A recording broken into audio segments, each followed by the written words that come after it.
Welcome to the Connector Podcast, an ongoing conversation connecting fintechs, banks and regulators worldwide. Join CEO and founder Koen Vanderhoydonk as you learn more about the latest available trends and solutions in the market. This episode is proudly sponsored by the Trends Investment Summit 2023. Welcome to another episode of the Connector Podcast, and again we're live streaming from the Investment Summit here in Brussels. And now I have a very special guest. It's the president of the CFA Association from Belgium, Thomas. Welcome to my podcast. Thank you very much, Koen, and I'm delighted to be here. Oh, the pleasure is mine. So what brings you here at this summit? Well, the Trends Investment Summit is a fantastic opportunity for us to network and to meet people and to tell them about the benefits of the CFA trainings we offer and being a member of our CFA society here in Brussels. Oh, but that already is a very good start for me to ask some additional questions. So what is that really about? I mean, the way I know it, everyone is very proud with putting CFA after their name on LinkedIn, but what does it really mean? What does it mean? It means quite a lot of things. Firstly, the CFA is a very rigorous, thorough training on many aspects of financial services and working in the financial world, financial analysis. And it comes together with three exams, level 1, 2, and 3, which are known to be challenging, but still many people are able to make it. Usually takes 4 years. And after they have passed the three exams, they have the honor to put the letters CFA, Chartered Financial Analyst, behind their name. If you're part of that, are you then part of a global community or are you part of a local community? How does that work?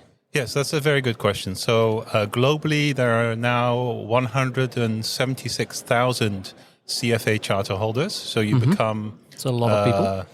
Member of a very wide group of people. Most of the charter holders are in the US, but we also have a lot of charter holders in India, China, and of course in Europe.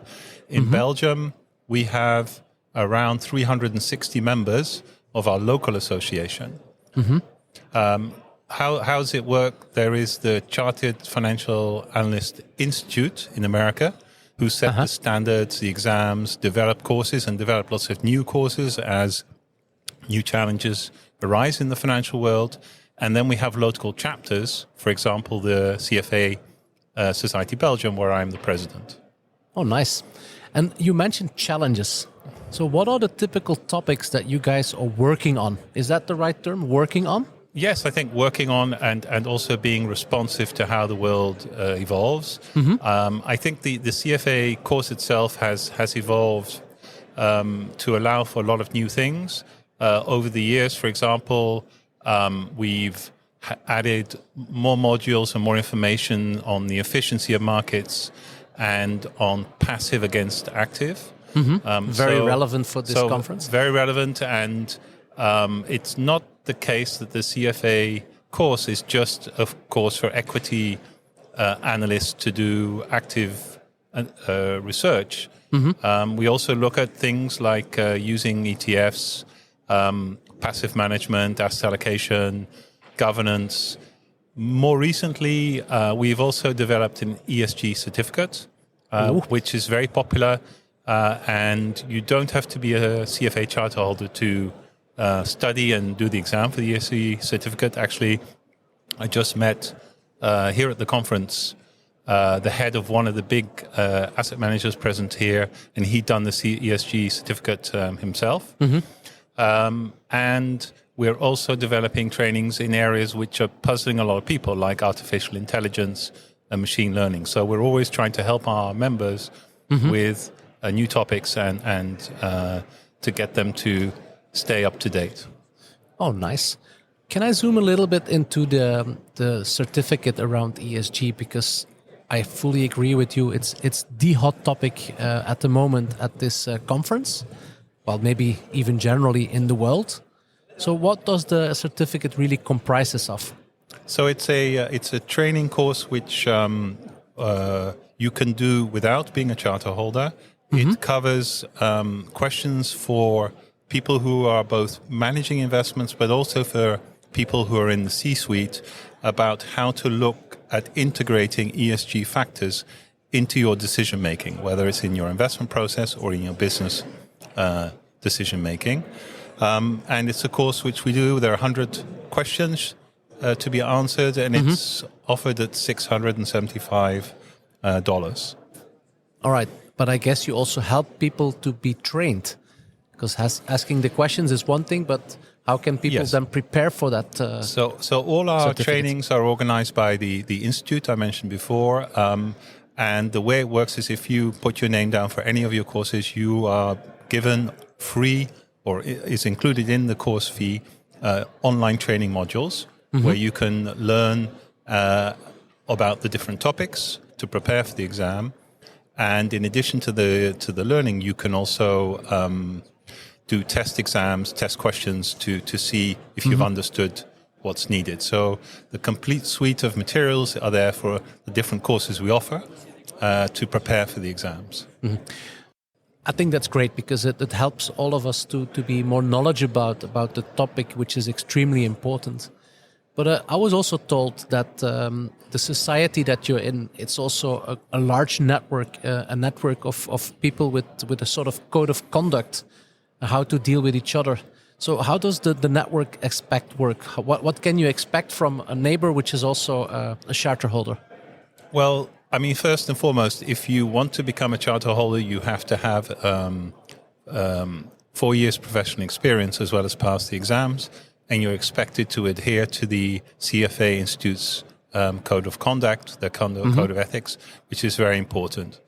But if you've gone through those steps and you are a charter holder, you join our local society, so the CFA Society of Belgium.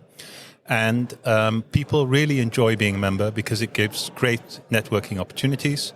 We have every month or every other month, we have events. Some of them are online and some of them are physical with people present.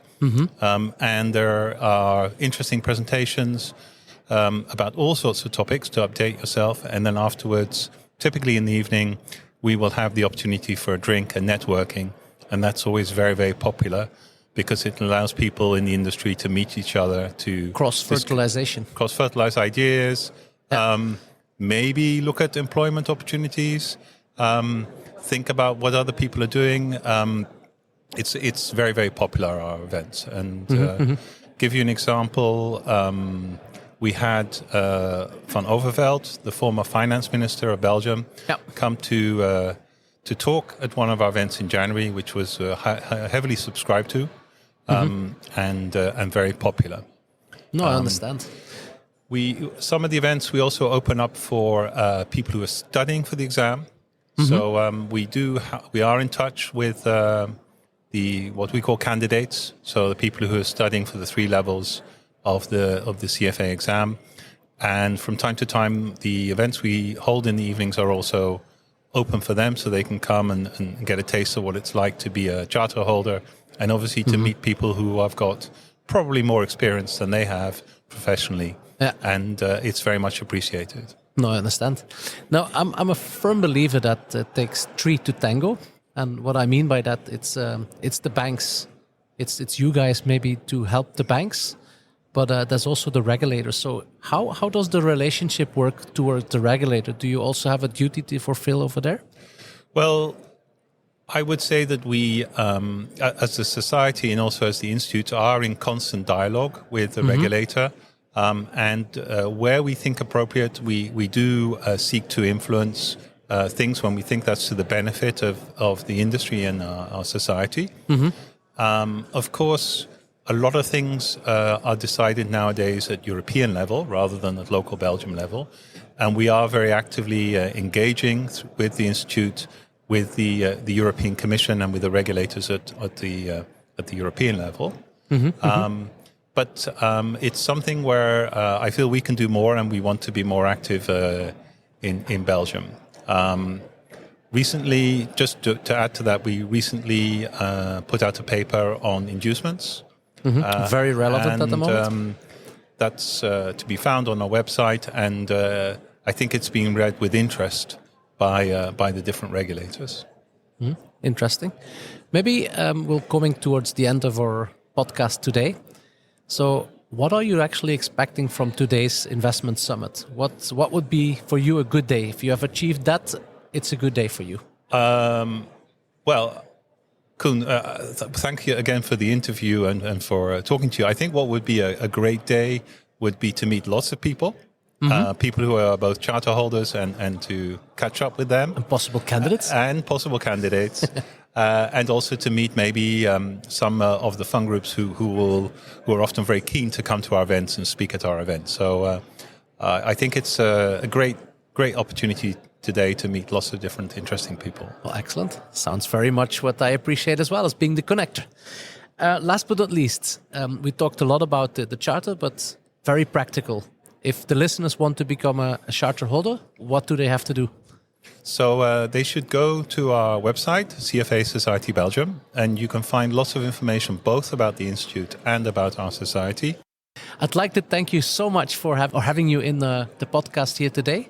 Enjoy the rest of the summit. Yes, thanks again, Koen. Thank you very much. Thanks you also to the listeners, and please stay tuned. More news out of the financial industry with this podcast. Thank you so much. Thanks for listening to another episode of the Connector Podcast. To connect and keep up to date with all the latest, head over to www.jointheconnector.com or hit subscribe via your podcast streaming platform.